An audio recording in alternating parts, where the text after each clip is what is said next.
Habla en español con gramática correcta y acento natural de España. Tu tatarabuela podía sacrificar un pollo antes del amanecer. Podía conservar la carne durante 6 meses sin nevera, encender un fuego bajo la lluvia, navegar por la luz de las estrellas, asistir un parto, coser un abrigo desde cero, y hacía todo esto mientras criaba a 6 hijos en una casa sin agua corriente. Llamaste a tu casero la semana pasada porque no sabías cómo rearmar un automático. Esto no es un insulto, es un diagnóstico. En algún momento entre la generación más grande y como quiera que nos llamemos ahora, subcontratamos nuestra supervivencia a los sistemas. Redes eléctricas, cadenas de suministro, Google, el rectángulo mágico brillante en tu bolsillo que responde a todas las preguntas, excepto a las que importan cuando se apagan las luces. Y esos sistemas funcionan de maravilla, hasta que dejan de hacerlo. Aquí tienes una cifra que debería aterrarte. En 1900, el estadounidense medio podía realizar aproximadamente de 30 a 40 habilidades de supervivencia distintas como parte de la vida diaria. No se consideraban habilidades de supervivencia, simplemente se llamaban martes. Para 2024, los estudios sugieren que la mayoría de los adultos no pueden realizar con confianza más de 5. No nos volvimos más tontos, nos volvimos dependientes. Y cuando la red caiga, y si has estado prestando atención, sabes que el sí es en realidad un cuándo, tu tatarabuela te sobreviviría. No porque fuera más fuerte, ni porque fuera más lista, sino porque sabía cosas que a ti te han permitido olvidar. Aquí está la parte más oscura de toda esta ecuación. Probablemente ni siquiera puedas hacer una lista de lo que no sabes. Las habilidades se han perdido tan profundamente que no sabes que existen. No sabes lo que te falta hasta que te estás congelando, muriendo de hambre y de disentería porque bebiste agua que parecía limpia. Regla número 1 del mundo que viene. Tus antepasados no eran preparacionistas, eran simplemente adultos competentes que vivían en un mundo que exigía competencia, y ese mundo está a punto de regresar. Arreglemos lo que está roto. El gran olvido. ¿Cómo nos volvimos indefensos? Antes de entrar en lo que no sabes, hablemos de por qué no lo sabes. Porque esto no fue un accidente, esto fue un intercambio, y te estafaron. Imagina Estados Unidos en 1900. El 40% de la población vive en granjas. Las habilidades no son aficiones, no son proyectos de fin de semana para urbanitas aburridos, son la diferencia entre comer y morir de hambre, entre el calor y la hipotermia, entre que tus hijos vivan y que mueran. Un niño aprende a encender un fuego a los 8 años, no porque sea una actividad divertida, sino porque si no sabe, es inútil, y la gente inútil no sobrevive a los inviernos. Luego viene la transición, de 1940 a 1970. El auge de la posguerra trae lavadoras, neveras, comida procesada, vida en las afueras. De repente, por primera vez en la historia de la humanidad, estas habilidades se vuelven opcionales. Y aquí es donde se rompe la cadena. Los padres que crecieron durante la depresión, que saben exactamente cómo conservar alimentos, reparar ropa y encender fuegos bajo la lluvia, miran a sus hijos y piensan: trabajamos duro para que ellos no tuvieran que hacerlo. Intención noble, resultado catastrófico. Para 1970, los hornos microondas se están volviendo estándar. La comida rápida está en todas partes. La ropa es desechable. La frase «¿para qué aprender a coser si la ropa es barata?» entra en el vocabulario cultural. La economía doméstica se elimina de los currículums escolares. El taller de carpintería le sigue. Y luego llega el clavo final, el smartphone. El rectángulo mágico que crea la ilusión más peligrosa de la historia humana, la ilusión del conocimiento. ¿Podría aprender eso si lo necesitara? No, no podrías, porque aprender requiere un tiempo que no tendrás. Aprender requiere una práctica que no has hecho. Aprender requiere herramientas que no posees y materiales que no podrás encontrar cuando todos los demás también los estén buscando. La mentira reconfortante de la era moderna es que información equivale a capacidad. No es así. Ver un vídeo de YouTube sobre cómo encender un fuego no es lo mismo que encender un fuego. Y cuando tienes hipotermia, te tiemblan las manos, la madera está mojada y no hay ningún algoritmo para salvarte, esa distinción se vuelve muy, muy clara. Aquí está la matemática de la dependencia moderna. Rastrea tu café matinal, electricidad para prepararlo, gas natural o electricidad para calentar el agua, sistema municipal de agua para llenar la cafetera, cadena de suministro global para importar los granos, buques portacontenedores cruzando océanos, sistemas de petróleo y combustible para alimentar esos barcos, sistemas bancarios para permitir las transacciones, redes de comunicación para coordinarlo todo. Un solo eslabón débil en cualquier parte de esa cadena. ¿No hay café? Ahora aplica ese análisis a todo lo que consumes, a todo de lo que dependes. Encontrarás la misma red frágil en todas partes. El café de tus abuelos, granos almacenados, molinillo manual, fuego, agua de pozo. 2 dependencias, su propio trabajo y sus propios suministros. Intercambiamos resiliencia por eficiencia. Hicimos un trato fantástico hasta el momento en que el trato se desmorona. El fuego, la habilidad que separa a los vivos de los congelados. Así que tienes un mechero. Enhorabuena. Tienes un punto único de fallo con un suministro de combustible limitado y un mecanismo que se rompe si se moja. Tu bisabuelo podía hacer fuego por fricción, con chispas de piedras, con la luz del sol enfocada a través del hielo. Podía hacerlo bajo la lluvia, en la nieve, en condiciones que te harían llorar abrazado a tu inútil mechero Bic. Aquí tienes una estadística que debería quitarte el sueño. El 83% de los adultos estadounidenses nunca han encendido un fuego sin cerillas ni mechero. De los que lo intentaron, el 94% fracasó en menos de 30 minutos. ¿Sabes qué pasa en 30 minutos de intentos fallidos de fuego cuando se está bajo cero? La hipotermia empieza a aparecer. Tu destreza manual cae. Tu pensamiento se nubla. Y tus posibilidades de encender ese fuego caen junto con tu temperatura corporal. El fuego no es solo una habilidad.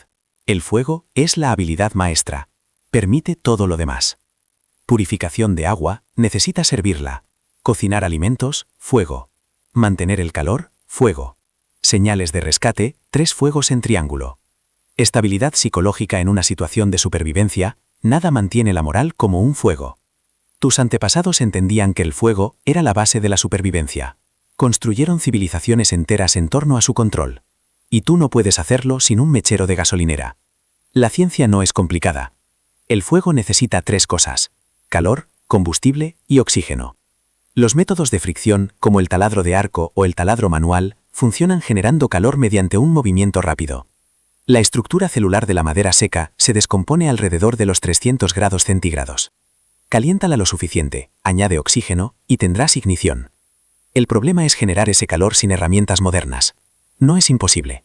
Ni siquiera es particularmente complicado en principio. Pero requiere práctica. Mucha práctica. El tipo de práctica que deberías haber estado haciendo durante años y que probablemente no has hecho. Empieza con una barra de ferrocerio. Eso es un pedernal moderno. Ráspala con un borde duro. Lanza chispas lo suficientemente calientes como para encender la yesca. Es el puente entre la comodidad moderna y la habilidad real. Aprende a conseguir una ignición constante en menos de 60 segundos. Luego trabaja hacia atrás hacia métodos más primitivos. Porque aquí está la incómoda verdad. Ese mechero en tu bolsillo se agotará. Las cerillas se mojarán. La barra de ferrocerio acabará gastándose. Y la capacidad de crear fuego de la nada, solo con madera y determinación, esa nunca se agota. Bueno, a menos que te agotes tú. Lo que nos lleva a tu siguiente problema. La conservación de alimentos. Porque las neveras son solo cajas caras sin electricidad. Abre tu nevera. Mira lo que hay dentro. Ahora, imagina que la luz lleva cortada 48 horas. Todo lo que hay ahí es o peligroso o asqueroso. Probablemente ambas cosas. El hogar estadounidense medio tiene comida para 3 días. La nevera media mantiene esa comida segura de 4 a 6 horas sin electricidad. Toda tu seguridad alimentaria, todo lo que se interpone entre tú y el hambre, depende de una red eléctrica ininterrumpida y una cadena de suministro de 72 horas. Tu tatarabuela encontraría esto hilarante de una forma sombría. Del tipo, ¿cómo ha caído la humanidad tan bajo? Antes de que la refrigeración se convirtiera en estándar en la década de 1950, la conservación de alimentos no era una afición. Era la única razón por la que alguien sobrevivía al invierno. Conservabas comida en septiembre o morías de hambre en febrero. Matemáticas simples, consecuencias brutales.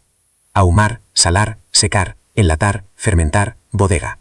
Estas no eran opciones en un blog de estilo de vida. Eran las tecnologías que mantuvieron viva a la humanidad durante miles de años antes de que algún genio descubriera cómo enfriar una caja. Así es como funciona el ahumado. Cuelgas la carne en un ambiente de humo controlado durante días o semanas. El ahumado en frío se mantiene por debajo de los 32 grados centígrados. Eso es para la conservación a largo plazo.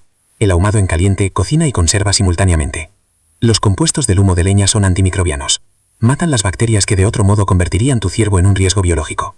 El curado con sal es aún más sencillo. La sal extrae la humedad de la carne por ósmosis. Las bacterias necesitan humedad para sobrevivir. Sin humedad, no hay bacterias. Un jamón debidamente salado puede durar un año a temperatura ambiente. Tu bisabuelo tenía jamones colgados en su bodega que eran más viejos que algunas de tus relaciones. El enlatado utiliza calor para esterilizar los alimentos y crear un sello hermético. La clave es entender qué alimentos necesitan enlatado a presión. Eso es para tus carnes y verduras de baja acidez, frente al enlatado al baño María para alimentos de alta acidez como encurtidos y tomates. Equivócate en esto y estarás jugando a la ruleta rusa con el botulismo. que es una forma particularmente desagradable de descubrir que deberías haber prestado más atención. La fermentación pone las propias bacterias de los alimentos en contra de las bacterias malas. El chucrut, el kimchi, los encurtidos, no son solo alimentos, son tecnologías de conservación. Las bacterias beneficiosas producen ácido, y ese entorno ácido evita el crecimiento de patógenos. Tu tatarabuela tenía un tarro de col fermentando en su cocina. Tú tienes una suscripción a un servicio de entrega de comida. La aplicación para la supervivencia es brutalmente sencilla. Cuando la red cae, tu comida refrigerada tiene una ventana de 2 días antes de convertirse en un riesgo para la salud. Después de eso, dependes de los productos no perecederos que hayas almacenado. Pero las reservas se agotan. La caza y la recolección producen alimentos perecederos. Sin habilidades de conservación, estás atrapado en un ciclo constante de adquisición y consumo inmediato. Exactamente el patrón que conduce al hambre cuando la adquisición se vuelve difícil. Una cacería de ciervo exitosa y bien conservada se convierte en un mes de proteínas. Una cacería de ciervo exitosa sin habilidades de conservación se convierte en 3 días de comer seguidos de 90 kilogramos de carne podrida. Y una valiosa lección sobre tu propia incompetencia. Empieza con el enlatado al baño María. Es el punto de entrada más fácil y de menor riesgo. Encurtidos, tomates, conservas de frutas. El equipo cuesta menos que una buena cena fuera. Las habilidades podrían mantenerte con vida cuando las cenas afuera sean un recuerdo lejano. El agua. Lo que te matará más rápido que el hambre. Puedes sobrevivir 3 semanas sin comida. Puedes sobrevivir 3 días sin agua. Ajusta tus prioridades en consecuencia. El 76% de los estadounidenses no pueden identificar una fuente de agua natural a menos de 8 kilómetros de su casa. Piensa en eso. 3/4 partes de la población no podrían encontrar agua si el grifo dejara de correr, y sus vidas dependerían de ello. Sus vidas dependerían de ello. Ese es el punto. Tu bisabuelo conocía cada manantial, arroyo y charca a un día de camino de su casa. Sabía cuáles fluían todo el año y cuáles se secaban en verano. Sabía cuáles estaban río arriba de fuentes de contaminación y cuáles te darían disentería. Este no era un conocimiento especializado. Esto era conocer tu entorno lo suficientemente bien para sobrevivir en él. Así es como se ve la dependencia moderna del agua. Abres el grifo, sale agua. Magia. Infraestructura invisible, estaciones de bombeo y plantas de tratamiento y miles de kilómetros de tuberías, todo mantenido por personas que nunca conocerás. Todo alimentado por una electricidad que das por sentada. El estadounidense medio consume de 300 a 380 litros al día. El estadounidense medio almacena menos de 11 litros para emergencias.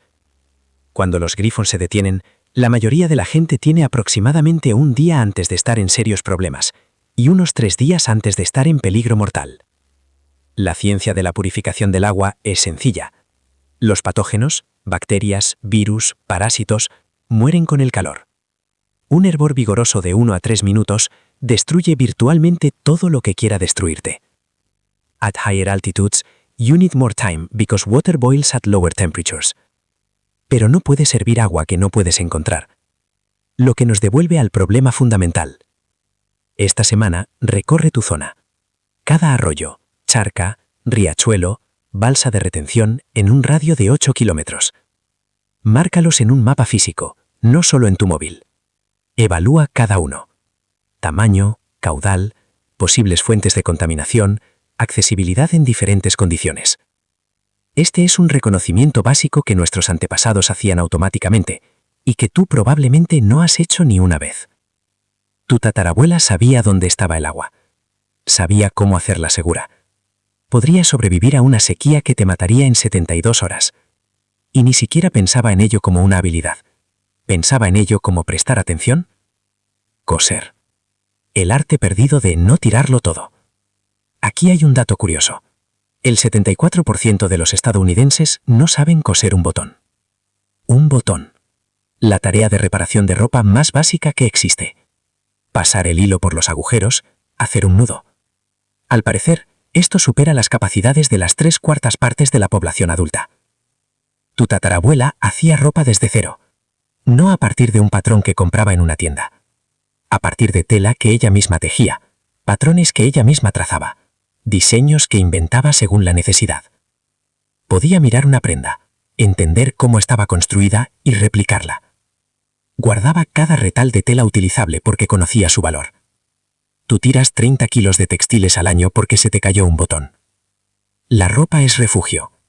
En entornos hostiles, y créeme, Todos los entornos se vuelven hostiles cuando los sistemas fallan. La ropa dañada significa exposición.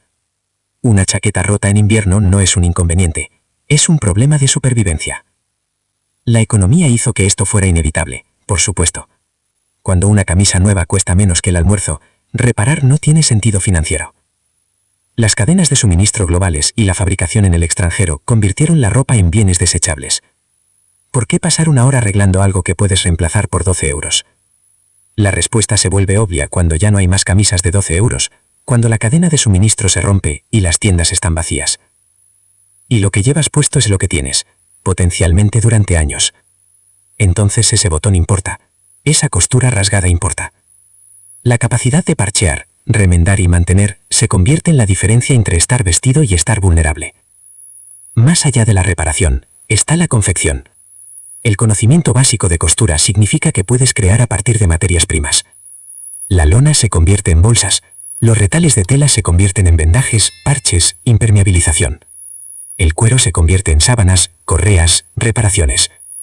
Sin habilidades de costura ni siquiera puedes improvisar. Empieza esta semana. No metafóricamente. De verdad, cose un botón en algo. Quita uno de una camisa que no te importe, y luego vuelve a ponerlo. Esto lleva 10 minutos, y te enseña la mecánica básica de la manipulación de aguja e hilo. Luego parchea algo. Busca una prenda desgastada. Corta un trozo de tela de otra cosa. Ponlo. Aprende el pespunte, el punto atrás, el punto de sobrehilado. No son complicados. Un niño de 10 años podría aprenderlos en una tarde. Tu tatarabuela lo hizo. El hecho de que esto se sienta como una revelación, en lugar de sentido común, es toda la evidencia que necesitas de lo bajo que hemos caído. Navegación. Porque el GPS está solo a un satélite de ser inútil. Pregunta rápida. Si tu móvil muriera ahora mismo, y tuvieras que volver a casa desde un lugar desconocido, ¿podrías hacerlo? Si has dudado, tienes un problema. El 67% de los estadounidenses menores de 40 años no saben leer un mapa de papel con confianza. El 78% nunca han usado una brújula. Una generación ha crecido siguiendo la línea azul. Y cuando la línea azul desaparece, también lo hace su capacidad para encontrar el camino. La dependencia del GPS crea una brecha cognitiva aterradora. La tecnología gestiona la navegación de forma tan completa que los usuarios nunca construyen mapas mentales. Después de 50 viajes al mismo lugar, la mayoría de los conductores dependientes del GPS todavía no podrían llegar allí sin asistencia electrónica. El conocimiento simplemente nunca se forma, porque nunca es necesario, hasta que lo es, y entonces es demasiado tarde para adquirirlo. Tu bisabuelo podía navegar por la posición del sol, los patrones de las estrellas, las características del terreno, la vegetación, la dirección del viento. Podía mirar un paisaje y entender qué dirección era el norte, cuál llevaba al agua, cuál llevaba a la civilización. Este no era un talento especial. Esto era conciencia ambiental básica que los humanos desarrollaron durante cientos de miles de años de evolución y abandonaron en unos 20 años de adopción del smartphone. La estrella del norte ha guiado a los viajeros durante milenios. Se encuentra al final del mango de la Osa Menor, casi exactamente alineada con norte verdadero en el hemisferio norte. Esta noche, si el cielo está despejado, sal y búscala. Este simple acto, localizar una referencia de navegación fija, era algo que todo ser humano sabía hacer hasta tu generación. El sol sale por el este, se pone por el oeste. En su punto más alto en el hemisferio norte, indica el sur. Tu sombra al mediodía apunta al norte. Estos no son trucos de supervivencia. Son hechos básicos sobre el planeta en el que vives que la mayoría de la gente nunca se ha molestado en notar, porque su móvil les dice hacia dónde girar. Los mapas y la brújula funcionan juntos. La brújula te da la dirección. El mapa te dice qué hay en cada dirección. La triangulación, tomando rumbos a 2 o más puntos de referencia conocidos, te dice dónde estás. Esto no es difícil. Los Boy Scouts lo aprendían a los 12 años, pero requiere práctica. Y la práctica requiere que te importe lo suficiente para intentarlo. Consigue una brújula esta semana. Aprende a tomar un rumbo. Consigue un mapa topográfico de tu zona y aprende a leer las curvas de nivel. Practica orientando el mapa a la realidad. Estos son los pilares para no volver a perderse jamás. Porque cuando los satélites se apaguen, y pueden hacerlo por eventos solares, ciberataques, o simplemente por quedarse sin batería en el peor momento posible, sabrás dónde estás o no lo sabrás. Y estar perdido en una crisis no es un inconveniente, es una emergencia. Cocinar más allá de las instrucciones del microondas. El 28% de los estadounidenses no saben cocinar sin receta. El 19% no cocinan nunca. Deja que eso cale. Casi 1 de cada 5 adultos ha subcontratado completamente la función de supervivencia más básica, convertir materias primas en alimento, a restaurantes, servicios de comida a domicilio y fabricantes de cenas congeladas. Tu tatarabuela podía mirar una despensa llena de ingredientes crudos y preparar una comida. No porque fuera una genio culinaria, sino porque eso era lo que significaba cocinar, antes de que cocinar se convirtiera en seguir instrucciones en una caja. La cocina moderna es un simulacro. Receta en el móvil, ingredientes pre-preparados de la tienda, electrodomésticos que se encargan de la parte difícil. Quita un solo elemento de esa ecuación. Sin receta, con ingredientes crudos, sin electricidad, y la mayoría de la gente está indefensa. La verdadera habilidad no es seguir instrucciones, es entender los principios. El calor desnaturaliza las proteínas. Por eso la carne cambia de color y textura al cocinarse. La reacción de Maillard crea el tostado y el sabor. Esa es la química que ocurre cuando sellas la carne o tuestas pan. La gelatinización del almidón es lo que hace que el pan suba y la pasta se ablande. Entender el porqué te permite adaptar el cómo. Cocinar con fuego requiere una gestión del calor que los electrodomésticos modernos manejan automáticamente. No giras un mando. Mueves la comida más cerca o más lejos de las brasas. Usas diferentes zonas de calor. Entiendes la diferencia entre cocinar sobre las llamas frente a cocinar sobre las brasas. Las llamas se ven impresionantes. Las brasas hacen el trabajo. Las llamas carbonizan el exterior antes de que el interior se cocine. Las brasas proporcionan un calor constante y controlable que cocina de manera uniforme. Tu tatarabuela sabía esto intuitivamente. Tú probablemente todavía quemas cosas en la barbacoa de tu jardín. El pan es el caso de prueba. Harina, agua, sal, levadura. 4 ingredientes. La base de la nutrición humana durante 10.000 años. El alimento básico más simple que existe. Y la mayoría de los adultos modernos nunca lo han hecho. No sabrían hacerlo si sus vidas dependieran de ello. Hacer pan te enseña sobre la levadura, un organismo vivo que produce dióxido de carbono cuando se alimenta de azúcares, creando las burbujas que hacen que el pan suba. Te enseña sobre el desarrollo del gluten, la red de proteínas creada por el amasado que da estructura al pan. Te enseña sobre la temperatura. Demasiado calor mata la levadura. Demasiado frío la ralentiza. Haz pan esta semana con harina, agua, levadura y sal. No de una caja, no de una mezcla, sino con los ingredientes reales que los humanos han usado durante milenios. Falla. Inténtalo de nuevo. Aprende de tus errores. Porque cuando la luz se apague, las aplicaciones de comida a domicilio dejen de funcionar y el supermercado esté vacío, la capacidad de transformar ingredientes crudos en comida, usando nada más que fuego y conocimiento, se convierte en la capacidad de sobrevivir. Primeros auxilios. Porque el 112 no siempre vendrá. Tiempo medio de respuesta de una ambulancia. De 7 a 14 minutos. En zonas rurales, 30 minutos o más. En un desastre mayor, cuando todo el mundo necesita ayuda simultáneamente, horas, días, nunca. Eso no es pesimismo, es la matemática de los sistemas desbordados. Solo el 30% de los estadounidenses tienen algún entrenamiento en primeros auxilios. Menos del 5% sabrían poner una tablilla básica. La respuesta por defecto ante cualquier situación médica se ha convertido en llama a alguien que sepa lo que hace. Lo cual funciona de maravilla, hasta que no viene nadie. Tu tatarabuela era ese alguien que sabía lo que hacía. Los médicos eran caros, estaban lejos, y a menudo no estaban disponibles. Los antibióticos no existieron hasta la década de 1940. Cada hogar tenía a alguien que podía manejar situaciones médicas básicas, no porque quisieran, sino porque la alternativa era ver a la gente sufrir y morir por afecciones tratables. El cuidado de las heridas es la base. Limpiar la herida, controlar el sangrado, prevenir la infección, proteger durante la curación. Estos 4 pasos manejan la mayoría de las situaciones de trauma. Tu tatarabuela hacía esto con paños hervidos, miel y hierbas. Tú puedes hacerlo con suministros modernos si los tienes y sabes cómo usarlos. El control de las hemorragias importa más de lo que la mayoría cree. Una arteria femoral cortada puede causar la muerte en 3 minutos. Un corte profundo puede provocar un choque en 15. La presión controla el sangrado. Los puntos de presión reducen el flujo a las extremidades. Los torniquetes son el último recurso para las extremidades. Pero saber cuándo y cómo aplicarlos salvan vidas. La medicina herbal que conocían tus antepasados no era superstición. Era etnobotánica. El conocimiento acumulado de las propiedades de las plantas desarrollado durante milenios. La corteza de sauce contiene salicina, el compuesto del que deriva la aspirina. La miel tiene propiedades antimicrobianas. La milenraba ayuda a detener el sangrado. Estas plantas todavía crecen a tu alrededor. Tus antepasados sabían cuáles ayudaban. Tú pasas por delante de ellas sin dedicarles una mirada. Esto no significa abandonar la medicina moderna. Significa tener opciones cuando la medicina moderna no está disponible. Conocer 5 plantas medicinales de tu región, conocerlas de verdad, no solo haber leído sobre ellas una vez, te da capacidades de las que la mayoría carece por completo.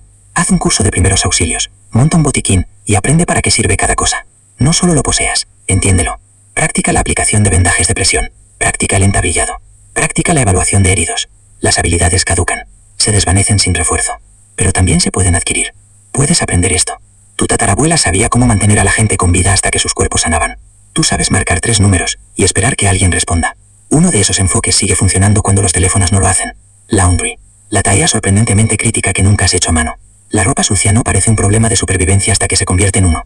Las bacterias se reproducen en la tela sucia. Los hongos colonizan el material húmedo. Los parásitos nidan en la ropa sin lavar. Lo que empieza como una incomodidad se convierte en una infección cutánea. Luego en una enfermedad sistémica y finalmente en un problema médico grave. En un entorno donde la ayuda médica podría no llegar. Tu tatarabuela pasaba un día entero cada semana lavando la ropa. El día de la lavada era un evento reconocido que requería horas de trabajo físico. Calentar agua al fuego, frotar la tela contra tablas de lavar, escurrir la pesada ropa mojada, colgarlo todo para secar. Era un trabajo agotador que consumía mucho tiempo y que absolutamente nadie echa de menos. Pero ella sabía cómo hacerlo. Cuando la lavadora no es una opción, corte de luz, fallo mecánico, alteración social, ella aún podía tener ropa limpia. Tú puedes. El proceso no es complicado. Agua caliente, jabón, agitación, aclarado, escurrido, secado. La lavadora automatiza estos pasos. Eliminar la máquina solo significa hacerlos manualmente.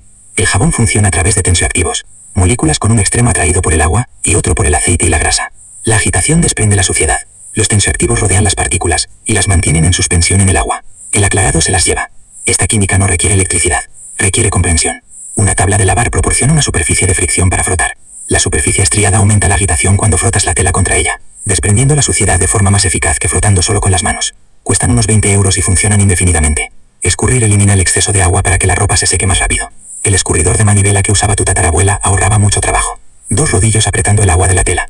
Puedes aproximar esto retorciendo. Pero es un trabajo más duro con peores resultados. Aquí está lo que la mayoría no sabe. La ropa lavada a mano, si se hace bien, queda más limpia que la lavada a máquina. La atención individual a las manchas y a las zonas muy sucias. La capacidad de ajustar la técnica para diferentes tejidos. Las máquinas no pueden igualar eso. Lo que las máquinas sí igualan es la comodidad. Horas de trabajo reducidas a pulsar un botón. Ese intercambio tenía sentido cuando los botones estaban siempre disponibles. It makes less sense when they're not. Lava algo a mano esta semana. Hazlo de verdad. Una carga pequeña en un barreño, frotando de verdad y escurriendo de verdad. Nota lo físico que es. Nota qué es lo que realmente deja limpia la ropa. Archiva ese conocimiento para cuando lo necesites. Ganadería. ¿De dónde viene realmente la comida? Un estudio descubrió que más del 30% de los niños británicos no sabían que los huevos venían de las gallinas. Los datos del Reino Unido son similares. Hemos creado una civilización donde una parte significativa de la población no entiende el origen básico de los alimentos. La carne viene en envases de plástico, los huevos vienen en cartones. Los animales son invisibles, industriales, están en otro lugar. Tu tatarabuela tenía gallinas en su patio, no porque fuera granjera, sino porque así era como tenías huevos.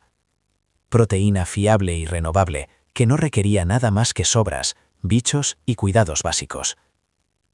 6 gallinas producen aproximadamente de 4 a 5 huevos diarios durante la temporada de puesta. Eso es proteína sostenible para una familia pequeña indefinidamente a partir de animales que comen restos de cocina y malas hierbas. Compara eso con la comida almacenada, que se agota, o la caza, que es inconsistente, o la recolección, que proporciona proteínas limitadas. La naturaleza renovable del ganado es la ventaja clave. Los animales se reproducen, las plantas vuelven a crecer. Estas son fuentes de alimentos sostenibles. Las latas y los paquetes son finitos. La supervivencia a largo plazo requiere producción, no solo consumo. Las gallinas de patio eran estándar en Estados Unidos hasta hace sorprendentemente poco.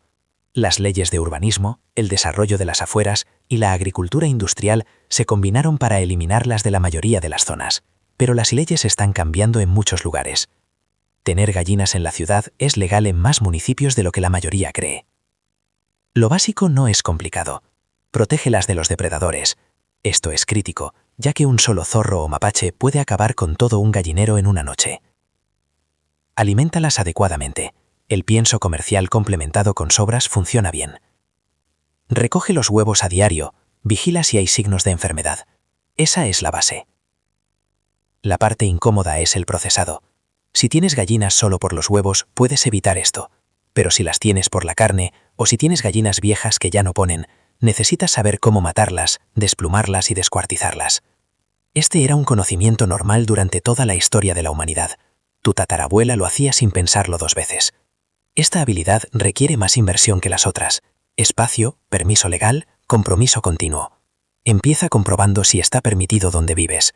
Si es así, visita a alguien que tenga gallinas. Aprende lo que implica realmente antes de comprometerte. Esto no es una afición casual que se aprende en una tarde, pero entender que tu comida viene de seres vivos, que alguien tiene que criarlos, cuidarlos y finalmente procesarlos, que los paquetes envueltos en plástico de la tienda representan sistemas que podrían fallar, ese entendimiento importa, incluso si nunca tienes una gallina. Las herramientas, porque todo requiere algo. El 45% de los millennials no sabrían nombrar las funciones de herramientas básicas como una llave inglesa, un destornillador y un martillo. El 76% nunca han afilado ninguna herramienta de corte. Hemos criado a una generación que no sabe usar los instrumentos fundamentales de la civilización. Las cosas que construyen refugios, procesan materiales, crean y reparan todo lo que necesitamos. Sus misterios, cajas negras que deben evitarse o para las que hay que contratar a alguien. Tu bisabuelo podía afilar un hacha, reemplazar un mango, mantener cada herramienta que poseía y arreglar la mayoría de las cosas que se rompían en su propiedad. No porque fuera especialmente hábil, sino porque eso era lo que hacían los adultos competentes. Un hombre que no podía mantener sus herramientas no se consideraba plenamente funcional. La economía, de nuevo, hizo que esto fuera inevitable. Las herramientas eléctricas son baratas, los servicios profesionales están disponibles, los productos desechables significan que nada necesita reparación, porque el reemplazo cuesta menos que el arreglo. ¿Por qué pasar una hora arreglando algo cuando puedes comprar uno nuevo por 20 euros? La respuesta aparece cuando ya no hay más reemplazos de 20 euros. Cuando las cadenas de suministro se rompen, las tiendas cierran y lo que tienes es lo que tienes. Entonces la capacidad de mantener, reparar e improvisar se vuelve esencial. Afilar es la habilidad de entrada. Cada herramienta de corte, cuchillos, hachas, formones, sierras, requiere un afilado periódico. Las herramientas desafiladas son peligrosas, resbalan en lugar de cortar, lo que provoca lesiones e ineficacia. Requieren más fuerza y hacen un trabajo peor. Tu bisabuelo fará tiempo cada semana manteniendo los filos. El principio es simple. Eliminas material del filo con un ángulo constante hasta crear un nuevo borde afilado. Piedras de afilar para cuchillos, limas para hachas. La técnica específica varía según la herramienta, pero el concepto es universal. Coge un cuchillo. Consigue una piedra de afilar básica. Aprende a mantener un filo. Esto lleva quizás una hora aprenderlo adecuadamente y unas 10 horas volverse realmente bueno. La habilidad se transfiere a cada herramienta de corte que uses. Más allá del afilado está la reparación. Los mangos se rompen, los mecanismos se desgastan, las cosas se desmoronan. La mentalidad de reparación, examinar un objeto roto, entender cómo funciona, averiguar cómo arreglarlo, fue el modo por defecto durante toda la historia humana. Solo se volvió inusual en las últimas décadas. Mira las herramientas que posees. ¿Sabes cómo mantenerlas? ¿Podrías repararlas si se rompieran? ¿Podrías usarlas eficazmente para su propósito previsto? Si no es así, empieza a aprender. Porque cuando simplemente compra uno nuevo, deja de ser una opción. Arregla lo que tienes, se convierte en la única opción. La incómoda matemática de tu incompetencia. Hagamos balance. Un adulto mínimamente competente en 1950 podía encender fuego sin cerillas si era necesario, conservar alimentos de varias maneras, encontrar y purificar agua, reparar su propia ropa, navegar con mapa y brújula, cocinar con ingredientes crudos sobre el fuego, tratar lesiones y enfermedades básicas, lavar la ropa sin máquinas, criar ganado pequeño o saber cómo hacerlo, usar y mantener herramientas manuales. Esas son solo las 10 habilidades de este vídeo. La lista real era más larga, mucho más larga. No se consideraban logros. No eran puntos en un currículum. Eran requisitos mínimos para ser un ser humano funcional. ¿Cuántas sabes hacer tú? Sé honesto. No, probablemente podría averiguarlo. No, he visto vídeos sobre eso. Hacerlo de verdad ahora mismo si tu vida dependiera de ello. Para la mayoría de la gente, la respuesta está entre 1 y 3, y la mayoría de ellas a medias. Esta es la brecha. Esta es la vulnerabilidad. Esto es lo que sucede cuando 3 generaciones subcontratan la supervivencia a sistemas y servicios. Aquí está la mentira que te has estado contando. Aprenderé cuando lo necesite. No lo harás, porque aprender requiere un tiempo que no tendrás. Tu primer fuego con taladro de arco requiere más de 50 intentos fallidos. Tu primera comida enlatada podría darte botulismo si no entiendes la ciencia. Tu primer intento de navegación cuando estés realmente perdido podría alejarte de la seguridad, no acercarte. Las habilidades requieren práctica. La práctica requiere tiempo. El tiempo es el recurso que no tienes una vez que comienza la crisis. La otra mentira, simplemente lo buscaré en Google. Google requiere electricidad. Internet requiere infraestructura. Tu móvil requiere batería. Cuando los 3 fallan simultáneamente, y pueden hacerlo, y lo harán eventualmente, te quedas con el conocimiento en tu cabeza y las habilidades en tus manos. Eso es todo. Eso es todo lo que tienes. La red de dependencia. Qué frágil es tu vida en realidad. La red eléctrica es la dependencia maestra. Casi todo requiere electricidad, ya sea directa o en algún punto de la cadena de suministro. El fallo de la red no es ciencia ficción. El evento Carrington de 1859, una tormenta solar, destruiría la electrónica moderna si ocurriera hoy. Los científicos estiman una probabilidad del 1 al 2% por década. Eso no es probablemente no ocurra en tu vida. Eso es probablemente ocurrirá tarde o temprano. Los ciberataques a la infraestructura de la red son constantes. El apagón del noreste de 2003 dejó sin luz a 55 millones de personas debido a errores de software y fallos humanos. La red no es robusta. Se mantiene unida con cinta americana y esperanza. Cuando la red falla, todo lo demás le sigue.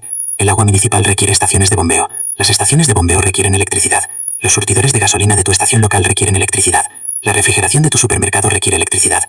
Los semáforos, los sistemas de pago, la logística de la cadena de suministro, todo depende de la electricidad. El FEMA recomienda 72 horas de suministros. Esa es la suposición oficial. Los sistemas se restaurarán o la ayuda llegará en 3 días. ¿Qué pasa cuando esa suposición es errónea? Huracán Katrina. Algunas zonas esperaron más de 5 días para recibir ayuda. Puerto Rico tras el María. Meses sin luz. La suposición se desmorona cuando el desastre es lo suficientemente grande. And when it does, you discover exactly what you're capable of. 3 días de comida. 1 día de agua. 0 capacidad para conseguir más de ninguna de las dos cosas. 0 capacidad para purificar el agua que encuentres. 0 capacidad para conservar la comida que de alguna manera adquieras. 0 capacidad para cocinarla sin electricidad. 0 capacidad para navegar hacia un lugar mejor. 0 capacidad para arreglar nada que se rompa. Ese es el perfil del adulto estadounidense medio en un escenario de caída de la red. Ese es el perfil de alguien que no sobrevive. La cadena que se rompió. ¿Por qué tus padres no te enseñaron? Esto no fue malicia, no fue negligencia, fue una aspiración retorcida hasta convertirse en catástrofe. La generación más grande, nacida de 1901 a 1927, conocía las habilidades. Vivieron la depresión, la escasez, las dificultades reales. La competencia era supervivencia. Sus hijos, los baby boomers, aprendieron algunas habilidades, pero vieron cómo se volvían obsoletas. La comodidad estaba llegando, las viejas formas parecían innecesarias. Y así tomaron una decisión que se sentía como amor. Trabajamos duro para que vosotros no tuvierais que hacerlo. Tuvieron éxito. Las generaciones que siguieron trabajan menos duro físicamente que cualquier generación en la historia humana. El trabajo manual es opcional. Las habilidades prácticas son aficiones. La lucha a la que se enfrentaron sus abuelos ha sido eliminada mediante ingeniería. No previeron que lo más fácil podría significar indefensión. La cadena de transferencia de conocimiento se rompió. Las habilidades pasaban de generación en generación. Los padres enseñaban a los hijos, los abuelos reforzaban, las comunidades mantenían. Cuando una generación decide no enseñar porque las habilidades parecen obsoletas, la siguiente generación no sabe lo que le falta, y la generación posterior ni siquiera sabe que las habilidades existen. La economía doméstica desapareció de las escuelas, el taller de carpintería le siguió. Se asumió que los estudiantes comprarían servicios para tareas prácticas. No hay necesidad de aprender cuando puedes contratar. El cambio de nombre cuenta la historia. Lo que ahora llamamos habilidades de supervivencia o habilidades de vida en el campo solía llamarse ser un adulto. El hecho de que exista siquiera un movimiento preparacionista significa que la competencia básica se ha convertido en un interés especializado. La ironía es completa. Habilidades que antes eran requisitos básicos para la edad adulta son ahora aficiones marginales y la gente que las practica es vista como excéntrica. Hasta que los sistemas fallan, entonces se les llama supervivientes. Reconstruir tu eslabón. ¿Qué hacer empezando ahora? No se trata de convertirte en un experto en la naturaleza para el próximo martes, se trata de empezar. Se trata de reconocer que la cadena se rompió y decidir reconstruir tu eslabón. Prioridad 1. Fuego, agua, primeros auxilios. Estas son necesidades de supervivencia inmediata. Apréndelas primero. Practícalas regularmente. Esta semana, intenta encender un fuego con algo que no sea un mechero. Camina por tu barrio e identifica fuentes de agua. Monta un botiquín de primeros auxilios adecuado y aprende para qué sirve cada cosa. Este mes, contacta con alguien mayor que pueda conocer estas habilidades. Pídele que te enseñe una cosa, solo una. Podría sorprenderte. La mayoría de las personas mayores que tienen este conocimiento están deseando transmitirlo. Solo necesitan a alguien dispuesto a aprender. Este año, elige 3 habilidades y vuélvete realmente competente. No experto, competente. Eso significa que puedes hacerlas de forma fiable, en condiciones subóptimas, sin buscar nada. 3 habilidades te sitúan por delante del 90% de la población. El conocimiento existe, las habilidades se pueden aprender. La gente está dispuesta a enseñar. Los recursos, libros, vídeos, cursos, comunidades, están más disponibles que nunca. Lo que falta es tu decisión de empezar. El cálculo final. Tu tatarabuela no era una supervivencialista, no era una preparacionista, no formaba parte de ningún movimiento ni filosofía. Era simplemente un ser humano competente que vivía en un mundo que requería competencia. Sabía cosas porque no saberlas significaba sufrimiento, privaciones, posiblemente la muerte. Aprendió porque aprender era la única opción. Tú tienes una opción que ella no tuvo. Puedes seguir siendo dependiente, cómodo, conveniente e indefenso. O puedes aprender a ser más duro, más lento y genuinamente capaz. Los sistemas que permiten tu dependencia funcionarán hasta que dejen de hacerlo. La historia dice que acabarán fallando. La física dice que son frágiles. Los eventos actuales sugieren que eventualmente, podría ser antes de lo cómodo. Cuando eso suceda, serás exactamente tan capaz como te hayas hecho a ti mismo. No tan capaz como teóricamente podrías llegar a ser, no tan capaz como los vídeos de YouTube que has visto, sino tan capaz como las habilidades que realmente hayas desarrollado. Tu tatarabuela te miraría y se preguntaría cómo la humanidad ha caído tan bajo, cómo la especie que conquistó continentes y construyó civilizaciones produjo una generación que no sabe coser un botón, encender un fuego, encontrar agua o conservar alimentos. Pero también reconocería que puedes aprender, que la capacidad para estas habilidades vive en tus manos y en tu cerebro, dormida pero presente, que lo que se perdió puede encontrarse de nuevo si decides buscarlo. La cadena se rompió. Puedes reconstruir tu eslabón o puedes esperar que los sistemas aguanten para siempre. Tú eliges. Si esta toma de conciencia ha cambiado tu forma de ver los sistemas de los que dependes, suscríbete y dale a me gusta al canal. Estamos rescatando la competencia que la historia nos ha permitido olvidar. Asegura tu futuro. La próxima lección sobre resiliencia se abrirá pronto.